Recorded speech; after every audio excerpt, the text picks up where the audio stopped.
मेरे साथ हैं एक ऐसे नेता जिन्होंने उत्तर प्रदेश में एक बार नहीं बल्कि कई बार इतिहास रचा है। 2014 में उत्तर प्रदेश में उन्होंने बीजेपी की साख बनाई। 2017 में एक प्रचंड बहुमत के साथ 312 सीटें दिलाकर प्रदेश के राजनीति का स्वरूप बदल डाला। आज बात करते हैं गृह मंत्री अमित शाह जी से एक एक्सक्लूसिव इंटरव्यू में, इस चुनावी दौर में उनका पहला इंटरैक्शन।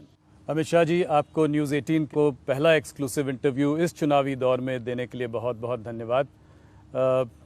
शुरुआत करते हैं उत्तर प्रदेश के चुनाव से। बहुत कम नेता हैं जो कि इस देश में उत्तर प्रदेश को उस तरीके से समझते हैं जैसे कि आप समझते हैं। 2014 में आपने बीजेपी की उत्तर प्रदेश में साख बनाई। 2017 में प्रचंड बहुमत के संग सरकार बनी, उसके पीछे आपका हाथ था। इस बार आपने 300 पार का नारा दिया है। 3 चरण का चुनाव 172 सीटों पर हो चुका है।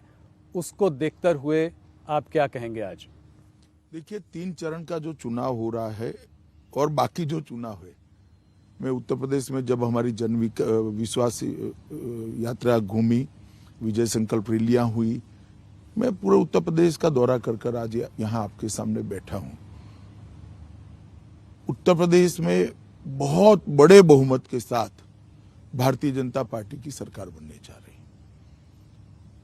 योगी जी के नेतृत्व में भारतीय जनता पार्टी उत्तर प्रदेश का जनता का मन जीतने में सफल हुई है और प्रधानमंत्री की लोकप्रियता 2013 दिसंबर से भी ज्यादा आज हम इसको महसूस कर रहे हैं। ग्राउंड में ये फील है। ग्राउंड में ये फील है और मैं मानता हूं कि उत्तर प्रदेश का चुनाव फिर से एक बार बहुत अच्छे नतीजे भारतीय जनता पार्टी के लिए लाएगा और विजय की बाउंड्री निश्चित ही उत्तर प्रदेश की जनता भारतीय जनता पार्टी के लिए लगाने जा रही है। ज्यादातर अगर सर्वे को देखें अमित शाह जी, तो 230 से 260 सीट्स आपको दी जा रही थी। तो आप देखिए, 2017 के सर्वे का एवरेज 238 था और हमें 325 सीटें मिली थी। कई बार सर्वे में परसेप्शन भी बहुत महत्व रखता है, क्योंकि सारे सर्वे करने वाले अपनी क्रेडिबिलिटी को सर्वे के साथ जोड़ते हैं। और दूसरा, जो सर्वे करने वाले को भी जनता बताती है वो हमेशा सच हो वो जरूरी नहीं। ढेर सारे कंसिडरेशन होते हैं, कौन आया है, कहां से आया है, कुछ मालूम नहीं है। सब लोग संभल कर बोलते हैं, चुप कर जाते हैं, और जो चुप कर जाते हैं इसका वोट कभी सर्वे में रिफ्लेक्ट नहीं करता है। अमित शाह जी, आप काफी यूपी में आपने काफी जगहों पर रैलियां संबोधित की, आप काफी देर से घूम रहे हैं, 3 चरण का चुनाव हो चुका है। आप ये बताइए कि आपके लिए कौन से बड़े मुद्दे हैं जिनके साथ आप जनता के बीच में गए हैं? देखिए, 4 ऐसे मुद्दे हैं जिसने उत्तर प्रदेश की जनता को भारतीय जनता पार्टी के साथ अगले 3 चुनावों से ज्यादा मजबूती से जोड़ा है।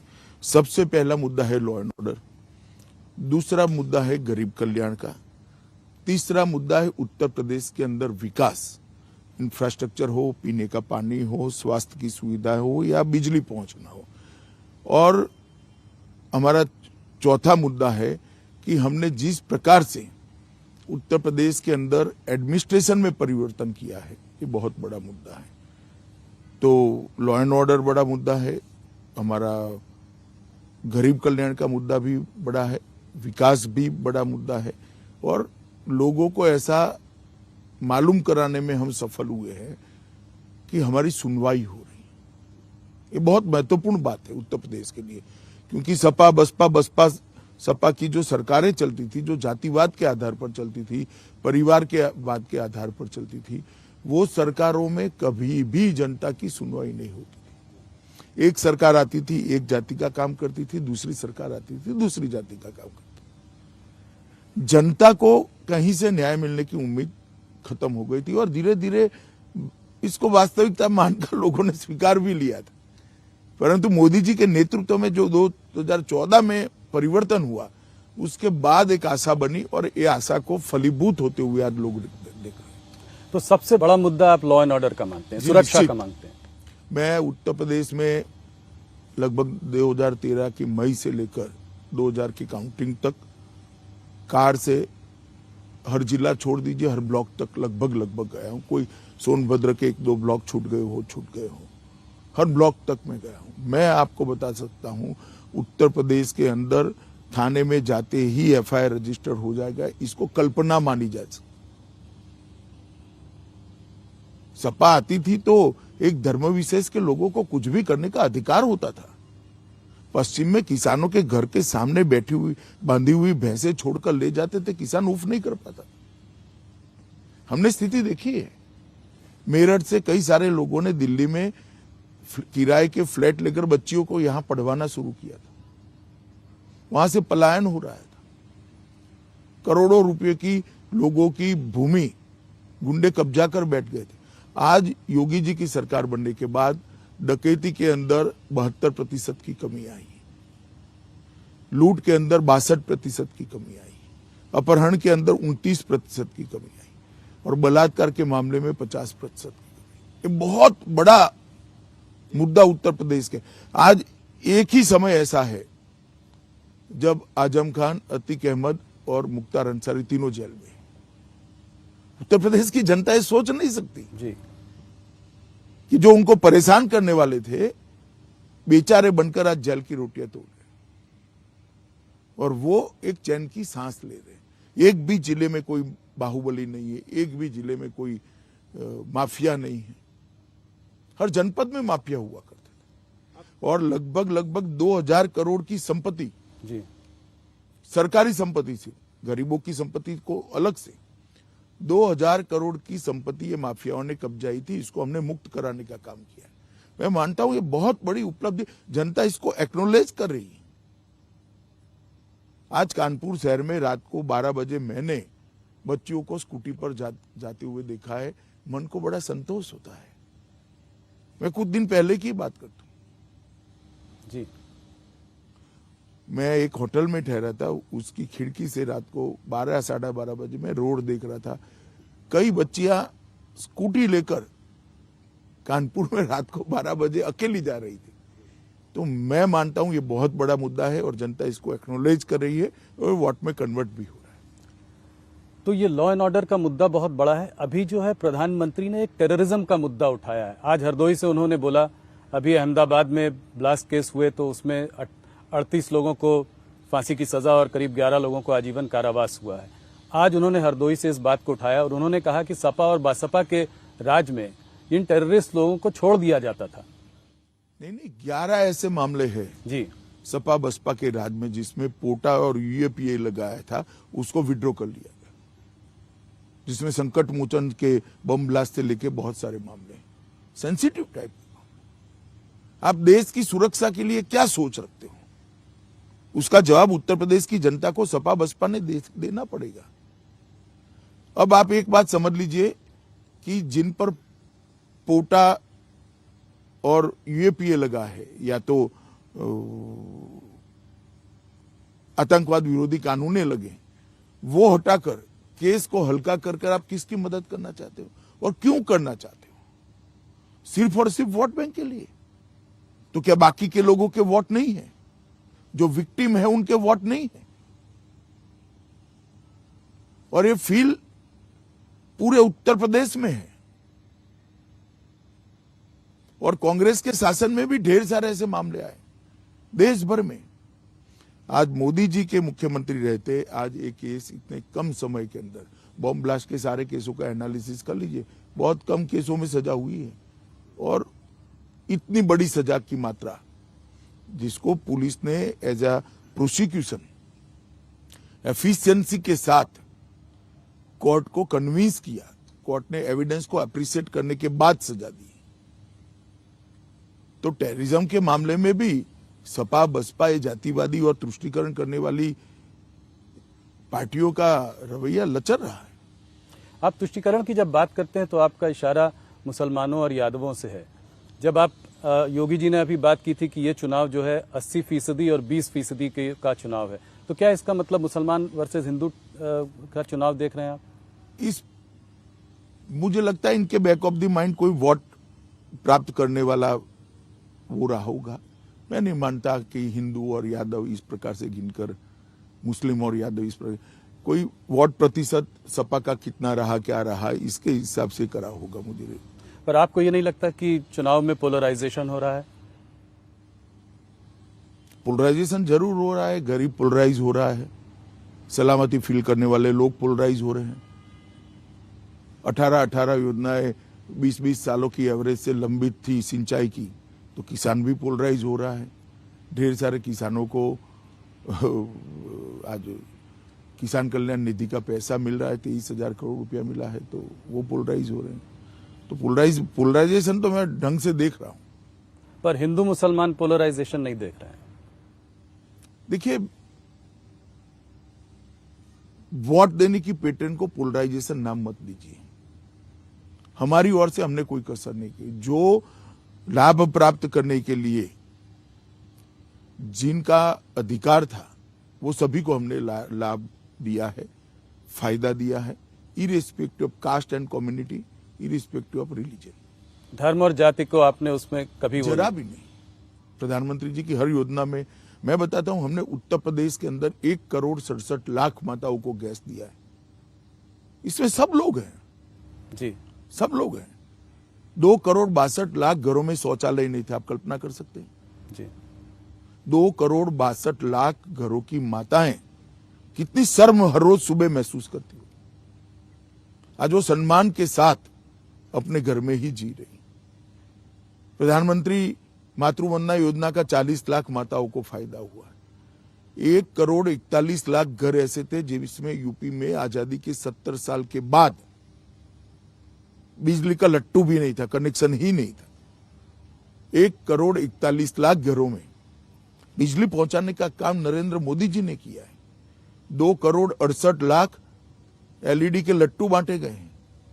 गरीब कल्याण अन्न योजना के तहत यूपी के 15 करोड़ गरीबों को 2 साल से प्रति व्यक्ति 5 किलो प्रति माह हम अनाज फ्री ऑफ कॉस्ट दे रहे हैं। इसके अंदर योगी जी ने दलहन को ऐड किया, तेल को ऐड किया, नमक को ऐड किया और एक संपुट बनाकर गरीबों के लिए दिया है। 42 लाख से ज्यादा लोगों को आवास देने का काम हुआ है। 42 लाख ऐसे लोग जी। और हमारा संकल्प पत्र हम लेकर आए हैं कि 2024 तक हम एक भी व्यक्ति ऐसा नहीं रखेंगे जिसके पास घर नहीं होगा।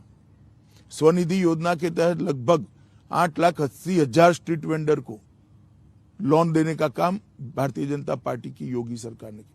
मोदी जी ने जितनी भी योजनाएं बनाई गरीब कल्याण के लिए, देश भर के लिए बनाई जी, उसको घर घर तक पहुंचाने का काम उत्तर प्रदेश के मुख्यमंत्री योगी आदित्यनाथ ने किया है। आप मुझे बता रहे थे कि योगी आदित्यनाथ जी ने यूपी में जैसा काम किया और स्टेट से कहीं अच्छा है। बहुत अच्छा है। मैं आपसे इसी रिलेटेड सवाल एक पूछना चाहता हूं। मेरे दिमाग, मैंने योगी जी से भी ये सवाल पूछा था कि सबका साथ सबका विकास बात करने वाली पार्टी मोदी जी का ये नारा है, आपका नारा है, योगी जी का नारा है। ये जब टिकट वितरण करती है तो मुसलमानों को टिकट क्यों नहीं देती? भारतीय जनता पार्टी का मुसलमानों से क्या रिश्ता है? देखिए, भारतीय जनता पार्टी का जहां तक मुसलमानों का रिश्ते का सवाल है, सरकार का भारत के नागरिक के साथ और एक जिम्मेदार राजनीतिक दल के भारत के नागरिक के साथ होना चाहिए, वो ही रिश्ता हमारा है। मगर चुनाव में कौन वोट देता है वो भी तो देखना पड़ता है। तो आप ये कह रहे हैं कि ये एक राजनीतिक आपकी मजबूरी है? मजबूरी नहीं है, ये राजनीतिक शिष्टाचार है। चुनाव जीतना भी जरूरी है, इस वजह से इस तरीके की निश्चित चीजें? रूप से जी। उसके बाद अगर उनके कल्याण में कहीं भेदभाव हो तो कोई आरोप कर सकता है। सरकार संविधान के आधार पर चलती है और सरकार जनता के वोटों से चुनकर आती है, जो देते हैं उसे। तो राजनीतिक प्रतिनिधित्व इसके साथ ही जुड़ा हुआ है। ये मुजफ्फरनगर और कैराना में आज भी आपको लगता है पलायन का मामला काफी बड़ा मुद्दा है? आपको लगता है कि परिस्थितियां मुद्दा तो आज भी है जी। मगर अब मुद्दा ये है कि जो आए हैं वो शांति से जी रहे हैं और जाना नहीं पड़ रहा है। तो परिस्थितियां बहुत बदली हैं, बदली है परिस्थितियां। देखिए, सबसे बड़ी उपलब्धि भारतीय जनता पार्टी की, योगी सरकार की उपलब्धि ये है कि उत्तर प्रदेश में राजनीति का अपराधीकरण हो गया था और एडमिनिस्ट्रेशन का राजनीतिकरण हुआ था। भारतीय जनता पार्टी की सरकार आने के बाद, योगी आदित्यनाथ के मुख्यमंत्री बनने के बाद आज ना राजनीति का अपराधीकरण भी है, अपराधीकरण नहीं है जी, और ना एडमिनिस्ट्रेशन का राजनीतिकरण है। ये दोनों चीजों को, जो नासूर थे लोकतंत्र के लिए, लोक कल्याण के लिए, ये दोनों चीजों को हम रिमूव करने में हम सफल हुए हैं। मोदी जी के राष्ट्रीय स्तर पर उद्भव के बाद परिवारवादी, जातिवादी और तुष्टीकरणवादी राजनीति समाप्त हो गई है और उसकी जगह पॉलिटिक्स ऑफ परफॉर्मेंस ने ली। जो परफॉर्म करेगा जनता उसको चुनकर लाएगी। मैं आपको बताता हूं, उत्तर प्रदेश में 15 साल के सपा बसपा के शासन के बाद उत्तर प्रदेश की व्यवस्था 8वें 9वें नंबर पर अर्थव्यवस्था देश में थी। 22 करोड़ का सूबा है, सबसे ज्यादा भूमि है, सबसे ज्यादा आबादी है, मगर अर्थव्यवस्था 8वें 9वें नंबर पर थी। 22 करोड़ लोगों का खाना पीना रहन सहन भी गिन लो तो अर्थव्यवस्था 1 नंबर पर होनी थी, मगर नहीं थी। 5 ही साल में 8वें 9वें स्थान पर से हम इसको देश की दूसरे नंबर की बड़ी अर्थव्यवस्था बनाए। मुझे विश्वास है 2 साल के अंदर ही फिर से भारतीय जनता पार्टी की सरकार बनने के बाद इसको हम 1 नंबर पर ले जाएंगे। ये बहुत बड़ी उपलब्धि है। प्रदेश का जीडीपी 10,90,000 करोड़ था, आज प्रदेश का जीडीपी 21,31,000 करोड़। एक 5 साल के कालखंड में हमने उसको 2 गुना करा है। ईज ऑफ डूइंग बिजनेस में 14वें स्थान पर थे, आज दूसरे स्थान पर है। बेरोजगारी की दर 17.3% थी, आज 4.1% है। और लगभग 1,61,00,000 नौकरियों के, रोजगार के नए मौके जनरेट हुए। ये बहुत बड़ी उपलब्धि है भाई। नहीं, आपने ये आंकड़े बताए तो अखिलेश जी कहते हैं कि भारतीय जनता पार्टी मुद्दों से भटक रही है, बात करती है तुष्टीकरण की, जबकि बात करनी चाहिए महंगाई और बेरोजगारी की। देख ही लेंगे इंटरव्यू, अखिलेश जी आंकड़ों के आधार पर इसका जवाब दें जी कि हम मुद्दों से भटके हैं या वो भटके हैं। महंगाई का मामला भी वो उठाते हैं। महंगाई का मामला देखिए, कोविड के पास जो परिस्थिति हुई है, इसमें विश्व भर के अंदर महंगाई है, कुछ मात्रा में यहां पर भी है, परंतु मोदी जी ने इसको बहुत नियंत्रित करने में सफलता प्राप्त करी और एक टेम्पररी फेज है। मोदी सरकार के 7.5 साल का कालखंड देख लीजिए, 6 साल तक महंगाई को हमने नियंत्रित कर रखा है। कोविड के आने के बाद वैश्विक स्थिति जो हुई है विश्व के बाजारों की, आज कोई भी चीज विश्व से आती है वो इतनी महंगी होकर आती है, इसका रिफ्लेक्शन यहां पड़ता ही है, परंतु ये टेम्पररी फेज है। एक और मुद्दा जो इस चुनाव में कर्नाटका से होते हुए हमारे पास आ गया है वो है हिजाब का मुद्दा। क्या आप मानते हैं कि मुसलमान लड़कियों के लिए ये हिजाब का मुद्दा जायज़ मुद्दा है? क्या रिलीजियस राइट्स जो हैं वो इंस्टीट्यूशंस में, मतलब स्कूल्स में, इंस्टीट्यूशंस में इनका एक प्राथमिकता होनी चाहिए, वो ओवरराइड कर सकती हैं? देखिए, मेरा व्यक्तिगत मानना है जी कि स्कूल के ड्रेस कोड को सभी धर्म के लोगों ने अपनाना चाहिए और मामला अब कोर्ट में है, कोर्ट ने अभी स्टे दिया है, कोर्ट सुनवाई कर रही है, अदालत का जो फैसला है वो सबने मानना चाहिए। देश को अल्टीमेटली संविधान के आधार पर चलाना चाहते हैं या विम्स के आधार पर चलाना, वो तय करना पड़ेगा। मेरी व्यक्तिगत मान्यता तब तक ही रहती है जब अदालत फैसला नहीं करती। एक बार अदालत फैसला करती है तो फिर मुझे भी इसको स्वीकार करना चाहिए, सबने इसको स्वीकार। परंतु मैं व्यक्तिगत रूप से मानता हूं कि स्कूल के ड्रेस कोड और स्कूल के यूनिफॉर्म के हिसाब से ही सभी बच्चों ने उसको धर्म से ऊपर रखना चाहिए। मगर एक चीज और है कि आपको क्या इसमें कोई साजिश दिखाई देती है? कैंपस फ्रंट ऑफ इंडिया के लोग इस पे सक्रिय हैं, कोई ढेर सारे लोग सक्रिय हैं, मगर मैं इतना बताता हूं जी कि इनकी मंशा सफल नहीं होगी। कोर्ट का जजमेंट आने के बाद देश की जनता इसको स्वीकार करेगी। थोड़ी सी बात यूपी की राजनीति की और करना चाहूँगा। आपने जब शुरुआत की कैंपेन में यूपी के पहले 3 चरणों के पहले जब आप मैदान में आए तो आपने जयंत चौधरी की तरफ जो है बहुत डोरे डाले, दाने डाले और कहा कि वो आदमी तो अच्छे हैं मगर गलत पार्टी में है, गलत गठबंधन में है। क्या आज भी आप ये बात कहेंगे? आपके पास कोई रिकॉर्डिंग है इसकी? अच्छा, मैंने तो ये, आपने ये नहीं कहा तो आपने क्या कहा फिर? मैंने ऐसा भी नहीं कहा, मैंने नहीं कहा जी। हवा में से बातें मीडिया ने नहीं उठानी चाहिए, इतना ही। अब पैक हो गया है चुनाव, भारतीय जनता पार्टी पूर्ण बहुमत से जीतने जा रही है। मैंने इतना ही कहा था, वो गलत जगह पे चले गए। गलत जगह। पोस्ट पोल अलायंस का कोई उनसे मैंने ऐसी कोई बात कभी नहीं, मैं अभी पूछ रहा हूँ कि कुछ रास्ते खुले हुए हैं। Question does not arise. हम बहुत बड़े मार्जिन के साथ, प्रचंड बहुमत के साथ सरकार बनाने जाए। पोस्ट पोल अलायंस किस चीज के लिए?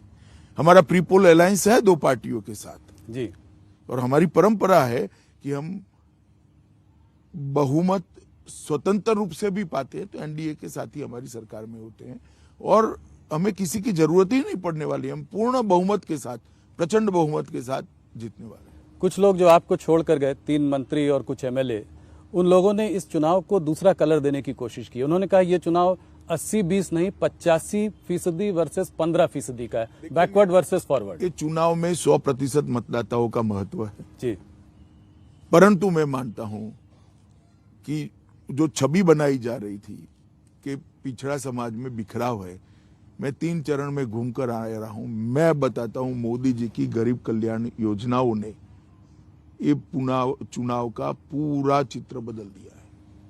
तो आप कह रहे हैं लॉ एंड ऑर्डर के अलावा ये बहुत बड़ा मुद्दा रहा है। दोनों मुद्दे, लाभार्थी आपके दोनों, हमारे लाभार्थियों का जो स्केल है जी, वो चुनाव को बदलने के लिए बहुत महत्वपूर्ण है और स्पष्ट दिखाई पड़ता है। 70 साल तक मेरे घर में किसी ने कोई सुविधा नहीं बढ़ाई। मोदी जी ने 5 लाख का कार्ड भी दे दिया, जिससे 5 लाख तक का सारा खर्चा, मेरे हेल्थ का बिल आज भारत सरकार चुका रही। ये बहुत बड़ी बात है भाई। तो आप कह रहे हैं कि चुनाव धर्म और जात से ऊपर उठ सकता है इस बार? उठा हुआ ही है। तो फिर धर्म और जात की इतनी बात क्यों हो रही है? हर भाषण में धर्म और हर देखिए, बात। एक ट्रेडिशन पड़ी थी कांग्रेस के जमाने से, सपा बसपा ने उसको और गहराया, कुछ बार सफल भी हुए थे पास्ट में जी। मगर अब मुझे लगता है धीरे धीरे ये कम होता जा रहा है। अगर थोड़ा सा आंकड़ों पे एक नजर डालें तो आप जब पिछले चुनाव में 40% से ज्यादा वोट आपको मिले थे, बाकी बीएसपी और एसपी को कुछ 22 के आसपास दोनों को वोट शेयर था। अगर इस बार अगर आप देखें तो मुसलमान का ऐसा लगता है कि बाइपोलर कॉन्टेस्ट है, 2 ही मतलब मुसलमान कंसोलिडेट होगा समाजवादी पार्टी के साथ, साथ में उनके संग यादव भी हैं, कुछ और जातियां भी जुड़ रही हैं, जैसे राजभर हो गए, जाट भी शायद थोड़ा बहुत इधर उधर छिटक सकते हैं। तो अगर आप इस पूरे समीकरण को देखें तो कुछ चित्र बदलता हुआ दिखाई देता है। देखिए, मैं तो मानता हूं हर चुनाव अलग होता है, हर चुनाव के डायनेमिक्स और इसकी गिनतियां भी अलग होती है, परंतु आप जो कह रहे हैं तो मैं इससे बाद वाले एक चुनाव में कह रहा हूं आपको। आप 17 का चुनाव दे, मैं 19 का चुनाव में चारों पार्टियां साथ में थी, क्या हुआ? हम 65 सीट जीत कर आ गए और 287 असेंबली में हमारा विजय हुआ जी। मैं 65 लोकसभा कह रहा हूं, उसको अगर असेंबली के सांचे में ढाल देते तो 287 असेंबलियों में विजय हुआ। आप अगर 17 का उदाहरण देते हैं तो 17 में तो 2 ही पार्टियां थी, कांग्रेस और सपा। 19 में सपा, बसपा, कांग्रेस और आरएलडी चारों इकट्ठा हुए थे जी। हम 287 असेंबली सीटों पर जीते थे, 65 लोकसभा जीते थे। पॉलिटिक्स ऐसे नहीं चलती, 1+1 2 नहीं होता, कई बार 11 भी हो जाता है जी।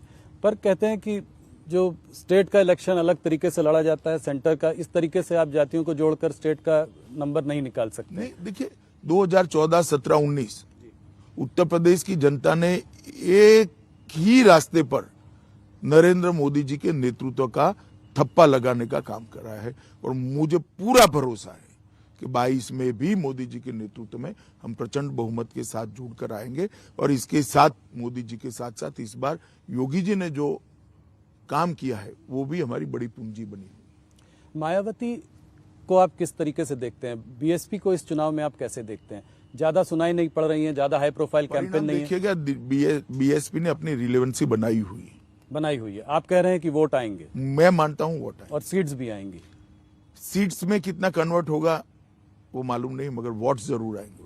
तो जाटव वोट जो उनका जो वोट बैंक है वो नहीं खसकेगा, वो उनके साथ रहेगा और कोई वोट बैंक भी जुड़ेगा। मुसलमान भी काफी बड़ी मात्रा में जुड़ रहेगा। मुसलमान बीएसपी को भी काफी बड़ी मात्रा में वोट देंगे, काफी सीटों पे। तो उससे जो है उसका फायदा आपको मिलेगा, क्योंकि एसपी और बीएसपी। देखिए, फायदा नुकसान ऐसे नहीं होता है, वो सीट स्पेसिफिक होता है जी।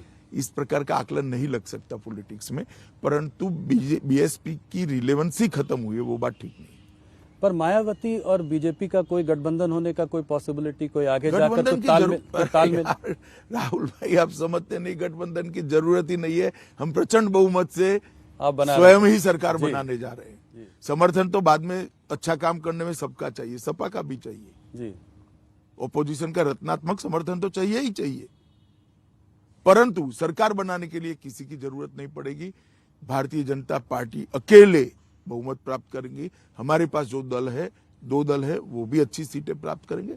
हम पर्याप्त सीटें नॉन, आपको लगता है इस बार लड़ाई बैकवर्ड वोट्स की है? नॉन जाटव बैकवर्ड वोट्स की लड़ाई सबसे ज्यादा है। सब लोग उस वोट बैंक की तरफ। देखिए, उत्तर प्रदेश में 3 वर्ग है जी। एक, गरीब कल्याण की हमारी योजनाओं ने सबसे गरीब व्यक्ति को भाजपा के साथ जोड़ा है। जो मध्यम वर्गीय लोग थे वो कानून और व्यवस्था और सुख चैन की जिंदगी के कारण भाजपा के साथ जुड़े हैं, और जिनको एक अच्छा खासा, जिन्होंने जीवन में सफलता प्राप्त की है, आर्थिक स्थिति भी अच्छी है, ये सारा वर्ग उत्तर प्रदेश के विकास और इंडस्ट्रियल डेवलपमेंट जो हो रहा है, इसके कारण हमारे साथ। मैं किसानों की पहले एक बात कर लूं, लगभग 86 लाख किसानों का हमने ऋण माफी किया था और 35,000 करोड़ का ऋण माफ किया था। लगभग आप 435 लाख मैट्रिक टन खाद्यान्न हमने खरीदा है, किसानों से खरीदा है, और 80,000 करोड़ का भुगतान डायरेक्ट उसके बैंक अकाउंट में किया है। 2 करोड़ 84 लाख किसानों को प्रधानमंत्री किसान सम्मान निधि सीधी इनके बैंक अकाउंट में जाती है, हर साल 6,000 रुपया, और 32,500 करोड़ रुपया आज तक मोदी जी ट्रांसफर कर चुके हैं। प्रधानमंत्री किसान फसल बीमा योजना के तहत 25,60,000 किसानों को लगभग 2,200 करोड़ रुपया का भुगतान हो गया है, और लगभग 4,72,000 करोड़ रुपया फसली ऋण जो शॉर्ट टर्म होता है जी, हर फसल के लिए होता है, उसको हमने पहुंचाया है। लगभग 2 करोड़ किसानों को किसान क्रेडिट कार्ड पहुंचा है, और आज इसका परिवर्तन क्या हुआ देखिए। यूपी गन्ना, चीनी, गेहूं, आलू, हरी मटर, आम, आंवला और दूध, इस सब में देश में नंबर 1 बना है, जो 5 साल पहले किसी भी चीज में नहीं था। अब अखिलेश जी कह रहे हैं कि मुद्दों से भटक रहे। भैया हम तो नहीं भटक रहे, आप इसका जवाब दो। आपके समय में गन्ने का प्रदेश होने के बावजूद भी क्यों नंबर 1 नहीं थे?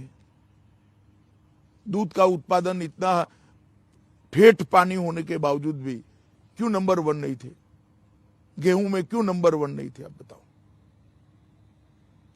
क्योंकि आपने परफॉर्म नहीं किया था, और हमने ढेर सारा गेहूं, दलहन, चावल, सब चीज में उत्पादन को बढ़ाया है, और बहुत बड़ा भुगतान भी किसानों को किया। फार्मर एजिटेशन की वजह से उनके अंदर कोई रोष नहीं है?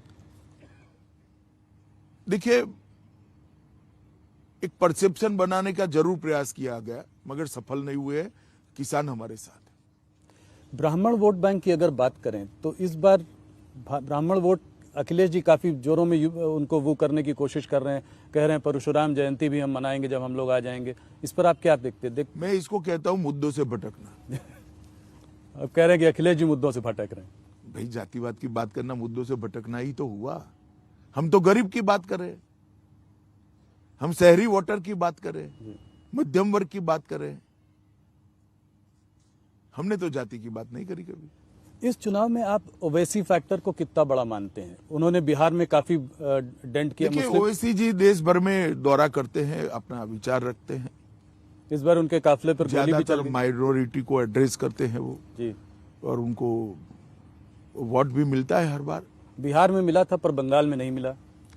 हाँ, मतलब हर चुनाव में ऐसा होना संभव नहीं है, मगर एक आकर्षण का केंद्र तो युवाओं में बने हो।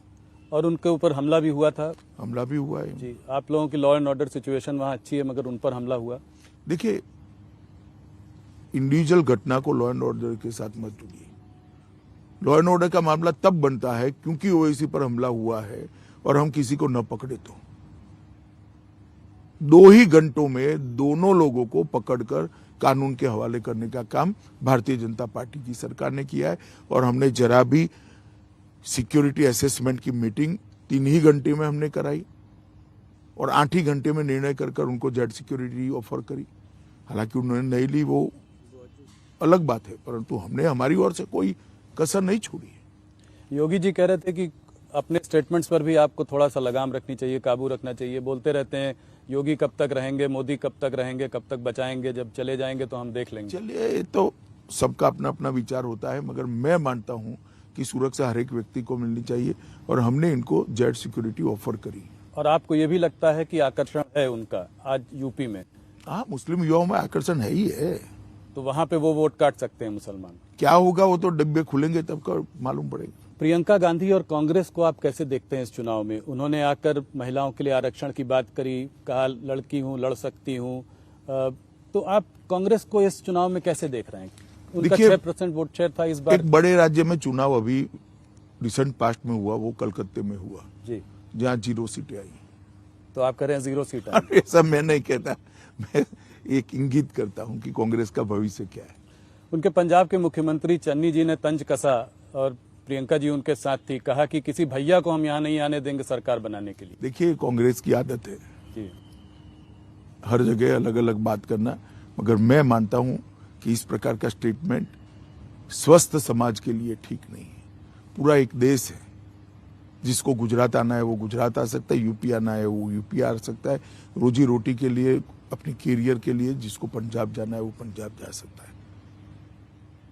मैं इसको नहीं घुसने दूंगा, मुझे इसको नहीं घुसने दूंगा, और इसके आधार पर चुनाव की राजनीति करना, कम से कम मैं इसको ठीक नहीं मानता। और प्रियंका की जी स्वयं मंच पर थी और आनंद व्यक्त कर रही थी, और यूपी में जाकर वो कह रही है कि हम यूपी के सम्मान की बात कर रहे हैं। मैंने तो इतना बड़ा कॉन्ट्राडिक्शन 2 दिन में देखा ही नहीं है। दूसरे दिन यूपी में जाकर कहती है हम तो यूपी का गौरव बढ़ाने आए। मैं आपके बहुत सारे रैलीज से आपके भाषण सुन रहा था। आप बालाकोट की बात अक्सर किया करते हैं। आप कहते हैं कि मोदी जी के आने के बाद देश सशक्त हुआ है, हम लोगों ने हमने मुंह तोड़ जवाब दिया पाकिस्तान को। राहुल गांधी जी ने इधर बीच पार्लियामेंट में ये कहा कि चाइना, आप लोगों की वजह से चाइना और पाकिस्तान साथ में आ गए हैं और ये हमारे लिए एक बहुत बड़ा डेंजर है। क्या कहेंगे आप? राहुल गांधी जी को देश का इतिहास मालूम नहीं,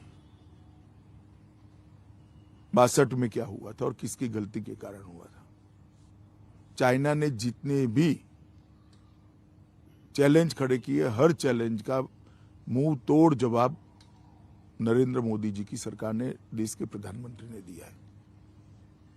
चाहे गलवान घाटी का हो जी, चाहे पूर्व में हो, हर जगह पे भारत ने अपना स्टैंड मजबूत रखा है। भारत की सीमा और भारत के सार्वभौमत्व को मोदी जी ने अक्षुण्ण रखा है। मगर पड़ोसी के साथ इस प्रकार की भाषा मैं नहीं मानता कोई जिम्मेदार राजनेता ने बोलनी चाहिए। और मैं छोटी सी बात राहुल गांधी जी को पूछना चाहता हूं, आप पार्लियामेंट में तो ऐसा भाषण कर रहे हैं, मगर विदेश विभाग के सारे प्रोटोकॉल तोड़कर चाइनीज डेलीगेशन को मिलकर क्या गुफ्तगू करते हैं। अब इस प्रकार से वक्तव्य सुनते हैं तब लगता है कि कहीं ना कहीं एक संजीदा पॉलिटिक्स, जिसको कहते हैं गंभीर प्रकार की राजनीति की अभाव और एक प्रकार से रिक्तता खड़ी होती जा रही है। आपने योगी जी की बहुत प्रशंसा की। योगी जी मुख्यमंत्री हैं, आपके पार्टी का उत्तर प्रदेश में चेहरा है। चाहे सीट कितनी भी आए, क्या आप कह सकते हैं कि मुख्यमंत्री वही बनेंगे? निश्चित रूप से उनके नेतृत्व में ही हम चुनाव लड़े, वही बनेंगे। वही बनेंगे, चाहे जो भी, अगर आपकी बहुमत आएगी तो। कुछ नहीं, बहुमत है ही नहीं भाई, तुम हाँ, मानकर चलो प्रचंड बहुमत के साथ हमारी नहीं, वो तो सरकार बनेगी। प्रचंड आएगी तो अच्छा है, मगर अगर नहीं भी आए तो वो मुख्यमंत्री हर हाल में वही। मुख्यमंत्री। एक दो सवाल थोड़ा यूपी से हटकर सीएए पे बात करना चाहूंगा। नहीं, मैं सबसे पहले यूपी की शिक्षा व्यवस्था के बारे में हाँ, जरूर बताना चाहता हूँ। जी। यूपी एक ऐसा प्रदेश है जहां देश के सबसे ज्यादा युवा बसते हैं। वहां की शिक्षा व्यवस्था बिल्कुल लचर हो गई थी। भारतीय जनता पार्टी की सरकार बनने के बाद हमने 10 इंटरनेशनल यूनिवर्सिटीज खोलने का काम किया है, 51 नए कॉलेजेस खुले हैं और 80 कॉलेज के नए बिल्डिंग बनाने का काम किया है। पहले 12 मेडिकल कॉलेज थे, अब 40 मेडिकल कॉलेज है। पहले 1900 मेडिकल सीटें थी, अब 4200 मेडिकल। 28 इंजीनियरिंग कॉलेज खुली है, 26 पॉलिटेक्निक कॉलेज खुले, 771 कस्तूरबा विद्यालय खुले जिससे बच्चियों की शिक्षा को आगे बढ़ाया जा सके। और एक प्रकार से यूपी के हर जनपद के अंदर चाहे मेडिकल शिक्षा हो, चाहे इंजीनियरिंग की शिक्षा हो, चाहे रोजगार संबंधित शिक्षा का वातावरण बनाना हो, चाहे ट्रेडिशनल कोर्सेज हो, ये सब जगह पे शिक्षा के माहौल के अंदर बहुत बड़ा परिवर्तन लाने का हमने काम किया है। और इसके कारण युवाओं में एक नई आशा जगी है और ढेर सारी युवा देखता है कि भाई केन बेतवा 2 पीढ़ी से सुनते थे, कभी होती नहीं थी। मोदी जी ने 44,000 करोड़ रुपए की केन बेतवा को कर दिया। इंफ्रास्ट्रक्चर के अंदर उत्तर प्रदेश के अंदर ढेर सारे बदलाव हुए। 5 एक्सप्रेसवे बना दिए हैं, 8 इंटरनेशनल एयरपोर्ट बने हैं, टोटल 12 एयरपोर्ट बन गए हैं, 70,000 किलोमीटर रोड का चौड़ीकरण या तो सुदृढ़ीकरण किया गया है, 7,000 किलोमीटर ग्रामीण सड़कों को बनाया गया है। ये सारी चीजें आज भारतीय जनता पार्टी की, हम 5 एक्सप्रेसवे, मतलब अखिलेश जी कहते हैं कि ये सब एक्सप्रेसवे तो हमारे समय में बन रहे थे, इसका क्रेडिट योगी जी लेना चाह रहे हैं। ये अखिलेश जी कोई नक्शा बता दे पहले, एक छोड़कर। और अब ये 5 एक्सप्रेसवे के साथ राज्यों के रोड्स को जोड़ने का, हर जनपद को जोड़ने की भी हम शुरुआत कर रहे हैं। तो एक इंफ्रास्ट्रक्चर और एजुकेशन, ये दोनों में जो परिवर्तन आया है, इससे युवाओं की आशाएं बहुत जगी है, एक आत्मविश्वास जगा है और कुछ कर दिखाने का जोम भी बढ़ा है। और मैं मानता हूं कि उत्तर प्रदेश का युवा अगर देश के विकास के साथ जुड़ता है तो समग्र देश के लिए बहुत अच्छा है। अमित शाह जी, पंजाब की अगर और थोड़ा सा देखें, उसके चुनाव की तरफ थोड़ा नजर डालें, वहां पे मतदान हो चुका है। क्या लगता है आपको, कैप्टन अमरिंदर और सुखदेव सिंह ढींसा जी के संग साथ में जो आपने मिलकर वहां पे लड़ाई लड़ी, कैसे देखते हैं आप उसको? क्या आप पंजाब के चुनाव का आकलन ज्योतिषियों के अलावा कोई नहीं कर सकता। बड़ा विचित्र प्रकार का चुनाव हुआ है, मगर हम आशावादी है कि हमने बहुत अच्छे से चुनाव को लड़ा है। फार्मर एजिटेशन में का खामियाजा सबसे ज्यादा आपको उधर भुगतना पड़ा। वैसे भी आप ज्यादा सीटों पे अभी तक लड़ते नहीं थे अकाली दल की वजह से। मैं पंजाब में 9 एक रैली कर आया हूँ जी। मैं आपको बताता हूँ, वहाँ सुरक्षा भी एक बहुत बड़ा मुद्दा है जी। सीमांत प्रदेश है और मोदी जी को जिस तरह से भाषण करने से रोका गया, वो भी बहुत बड़ा मुद्दा है। उसकी वजह से आपको लगता है कि कुछ हमें सफलता मिलेगी, कितनी मात्रा में मिलेगी, कैसी मिलेगी, वो तो डिब्बा खिलने के बाद ही मालूम पड़ेगा। सर्वे जो है आम आदमी पार्टी और कांग्रेस को आगे दिखा रहे हैं, लगता है आपको कि इनमें से किसी की सरकार बन सकती है? मैं अभी भी कहता हूं कि कोई सर्वे पंजाब की स्थिति में नहीं सर्वे करने की स्थिति में नहीं होगा। अगर हंग असेंबली होगी तो क्या होगा? आपको प्रेसिडेंट रूल का कुछ वहां पे नहीं, वो आंकड़ों पर निर्भर करता है। अगर कोई 2-3 लोग मिलकर बना लेते हैं तो अच्छा है। गठबंधन की सरकार इस देश में चली ही है। चन्नी जी ने आपको एक चिट्ठी लिखी थी जिसका आपने अभी 2-3 दिन पहले जवाब भी दिया। क्या आपकी सरकार ये मानती है कि सिख अलगाववादी जो हैं उनका आम आदमी पार्टी और अरविंद केजरीवाल के संग कोई साठगांठ है? आम आदमी पार्टी या अरविंद केजरीवाल जी छोड़ो जी, किसी भी दल का अलगाववादी और टेररिस्ट ग्रुपों के साथ साठगांठ और उसका चुनावी उपयोग, वो बड़ी गंभीर बात है और कोई सरकार उसको हल्के से नहीं ले सकती, हम भी नहीं ले सकते। हम जरूर इसकी जांच कराएंगे। तो आपको लगता है कि ऐसा हो रहा है क्योंकि आपने चिट्ठी का जवाब दिया है? देखिए, एक मुख्यमंत्री जब चिट्ठी लिखते हैं जी, चुनी हुई सरकार के मुख्यमंत्री जी, तो उसको हल्के से लेने का मेरे पास कोई कारण नहीं है, बाकी तो जांच में आएगा। उत्तराखंड में आपको क्या लगता है? कांटे की टक्कर दिखाई दे रही है, कांग्रेस कह रही है कि वो सरकार बना रहे हैं, आप कैसे निश्चित रूप से भाजपा की सरकार बन जाएगी, अच्छी सरकार बनेगी। धामी जी ने बहुत अल्प कालखंड के अंदर बहुत अच्छा काम किया। इन टोटो 5 साल में उत्तराखंड के अंदर 4 धाम के प्रोजेक्ट्स हो या बिजली के प्रोजेक्ट्स हो, ढेर सारे काम हुए और गरीब कल्याण वहां पर भी बहुत बड़ा मुद्दा है। कुछ आपने तीन मुख्यमंत्री रहे इस 5 सालों में, कुछ आपके बड़े नेता छटक के कांग्रेस की ओर गए, इसका कोई नुकसान हो सकता है? होता ही है, जी। मगर एक पॉजिटिव वोट बैंक भी बड़ी जनरेट हुई। सरकार आप अच्छी बहुमत से बनाएंगे? विश्वास के साथ मैं कहता हूं अच्छे बहुमत से सरकार। गोवा को आप कैसे देखते हैं? गोवा में भी हमारा परफॉर्मेंस बहुत अच्छा है, स्थिति में हम सुधार करेंगे। गत चुनाव से हमें ज्यादा सीटें मिलेगी। पिछली बार तो कम सीटें होते हुए भी सरकार आपने ही बनाई थी। इतनी कम नहीं थी जी, मगर कम थी। इस बार हम स्थिति में बहुत सुधार करेंगे और सरकार आपकी बनेगी। सरकार हमारी बनेगी। और मणिपुर में भी बहुत अच्छा चुनाव हमारे लोग लड़ रहे हैं। 5 साल में मणिपुर में एक भी बार बंद नहीं हुआ है, ब्लॉकेड नहीं हुआ है। टेररिस्ट एक्टिविटी को कंट्रोल करने के अंदर हम सफल हुए हैं। और मणिपुर में डेवलपमेंट के काम भी पहली बार पहाड़ के लोग कह रहे हैं कि पहाड़ पर किसी एक सरकार ने डेवलपमेंट किया है तो भारतीय जनता पार्टी की बीरेन्द्र सिंह सरकार ने डेवलपमेंट किया है। पहाड़ पर हमें बहुत अच्छा इस बार समर्थन मिलने का मैं आशा रखता हूं। अमित शाह जी, आपने बहुत दिनों बाद हम लोगों को इंटरव्यू दिया है, तो इसलिए मैं आपको 2-3 सवाल और पूछकर ही जाने दूंगा। सीएए पर, सीए कब तक लागू करेंगे आप? ये सवाल सब मैंने पिछले इंटरव्यू में भी आपसे पूछा था। पिछले इंटरव्यू में मैंने कहा था कि जब तक कोरोना से संपूर्ण रूप से निजात नहीं पा जा सकती, इस पर ये प्रायोरिटी नहीं हो सकती। हमारा प्रायोरिटी कोरोना। और जब सीए बना उसके बाद से 2 साल से कोरोना अप्स डाउन ये 3 लहरें आई हैं। अब सौभाग्य से तीसरी लहर भी धीरे धीरे अब समाप्त होने जा रही है। देश नॉर्मल स्थिति में आ रहा है। तो अब इसका मैंने कहा ना कि कोरोना के साथ जुड़ा हुआ है, हम तुरंत इस पर फैसला करेंगे, मगर इस पर पीछे हटने का क्वेश्चन डज नॉट अराइज। इस चुनाव में यूनिफॉर्म सिविल कोड का भी मुद्दा उठ गया। आप लोगों ने उत्तराखंड के चुनाव के 2-3 दिन पहले ही आप लोगों ने इस मुद्दे को उठाया, तो क्या आपकी सरकार इसको आगे बढ़ाएगी? देखिए, उत्तराखंड के मुख्यमंत्री जी ने उत्तराखंड नई सरकार जो बनने वाली है इसकी घोषणा में इसको शामिल किया है। अंत में जी उन्होंने एक प्रेस कॉन्फ्रेंस कर, तो मैं मानता हूं कि उत्तराखंड में ये हमारी सरकार बनने के बाद हम इसको करें। पर यह देश भर में लागू होगा? वो बहुत व्यापक चर्चा करनी पड़ती है, करेंगे सबसे चर्चा। पर यह शुरुआत है। हाँ, ये शुरुआत।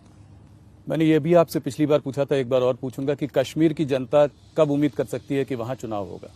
डिलिमिटेशन समाप्त होने को आया है। डिलिमिटेशन समाप्त होने के बाद जो 6-8 माह का वाजिब समय होगा उसमें हम जरूर चुनाव करा लेंगे। कोई कंफ्यूजन नहीं है उसमें। इमरान खान ने अभी कुछ हफ्ते पहले कहा कि इंडिया और पाकिस्तान को अपने इश्यूज खुद बैठकर आपसी समझौते से रिजॉल्व कर लेने चाहिए। कश्मीर के इशू पर उन्होंने खास करके ये बात कही है, क्या कहेंगे आप उनसे? देखिए, मेरा तो बहुत स्पष्ट मानना है कि कश्मीर भारत का अभिन्न अंग है और इस पर क्या चर्चा हो सकती है। तो आप कह रहे हैं कि इस पर चर्चा का कोई, ये पोजीशन है जी, देश की पोजीशन है, पार्लियामेंट में ली हुई पोजीशन है। और एक सरकार ने नहीं, अनेक सरकारों ने पोजीशन ली कि कश्मीर देश का अभिन्न अंग है। अमित शाह जी, आखिरी में जाते जाते एक सवाल और पूछूंगा। क्या आपको ऐसा लगता है कि जैसे जैसे चुनाव होते जा रहे हैं एक डिस्कोर्स का स्तर जो है गिरता जा रहा है? आज मुझे किसी ने व्हाट्सएप में फॉरवर्ड किया कि अखिलेश यादव जी, कोई एक कुत्ता जो है रैली में आ गया, अखिलेश यादव की रैली में आ गया और उन्होंने कहा कि अरे जाने दो, ये भारतीय जनता पार्टी का ही आदमी है। भारतीय जनता पार्टी के नेताओं ने भी इस तरह के बहुत कभी कभी ऐसे शब्द इस्तेमाल किए हैं। क्या आपको लगता है ये लोकतंत्र के लिए अच्छा है, हमारे देश के लिए अच्छा? जरा भी अच्छा नहीं है, मगर जब कांटे की टक्कर होती है, इस प्रकार की चीजें होती है, संयम, सबने संयम बरतना चाहिए। अमित शाह जी, बहुत बहुत धन्यवाद आपका, आपने अपना समय दिया, हमें पहला इंटरव्यू दिया इस चुनावी दौर में। बहुत दिनों बाद आपसे बात हुई, बहुत बहुत धन्यवाद। धन्यवाद भैया।